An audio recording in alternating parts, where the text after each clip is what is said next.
Matt Cook here, talking iodine. One of the things that you've learned in the T-Rewind program and in the Cook protocol, in the United States, the average person gets 200 micrograms of iodine every day. And most of this only comes from iodized salt, or if you eat seafood, it would come from seafood. The average Japanese gets about 14 milligrams of iodine, which is dramatically higher. It's a huge amount compared to what an American gets. And the Japanese have a much lower incidence of prostate problems, some types of cancer, for women, breast cancer, ovarian problems. Iodine is a lifesaver, and low iodine can lead to erection problems, prostate problems, sometimes even cancer. And one reason that we're also even lower in iodine is because a lot of us are drinking this water that has fluoride in it. And fluoride and bromide, or bromine, if you remember your chemistry from high school, they're very similar. They're halogens, similar to iodine, and they compete for iodine in your body. So your body absorbs fluorine and bromine from food. Bromine is used in a preservative in bread and in root vegetables, and also fluoride in the water. And the result is we're chronically high in bromine and fluorine and low in iodine. I've had a lot of guys report tremendous success improving their erections and their health in general by increasing their iodine. What you want to do is you want to make sure that you gradually increase your iodine. I'll tell you how to do that in a moment. If you take too much at once, what happens is your body will start flushing out that fluorine and that bromine, and you'll feel sick. You could get skin irritations or lesions. You can feel really shitty for a while. So you want to start slowly. And you could take iodine in one of two forms. The cheapest form is Lugol solution.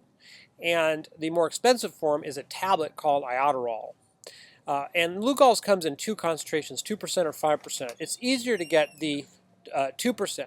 And one drop of the 5% is about 6.2 milligrams of iodine. One drop of the 2% is a little bit less than 3 milligrams of iodine. So you have to make sure you know what you're getting.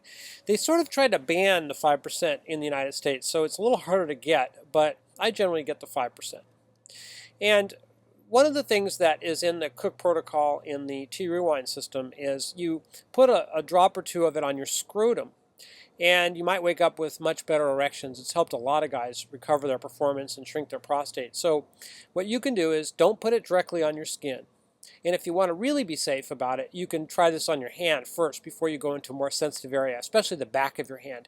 You want to put a drop or two of an oil like almond oil, coconut oil, or sunflower seed oil on the area first. Then you can take a dropper and put a drop or two on your finger and just paint it on over the vegetable oil. And watch the site for irritation. You might find you can do this every night, and the place to put it is on your scrotum. It'll go right into your scrotum, into your testicles, where it's going to do the most good, into your prostate, and into the other lesser known but important glands that are there. That's very helpful. Even if you do that, you still want to continue taking it orally. Start with 1 or 2 drops of Lugol's or a quarter of a tablet of the Iodine. You want to get the 12.5 milligram tablets of Iodine, which is most of them are like that. And then week to week, increase it by 1 drop or 1 bit at a time until you're taking either a full tablet of Iodine or the equivalent of Lugol's, either 2 drops, 4 drops. You could take more than that.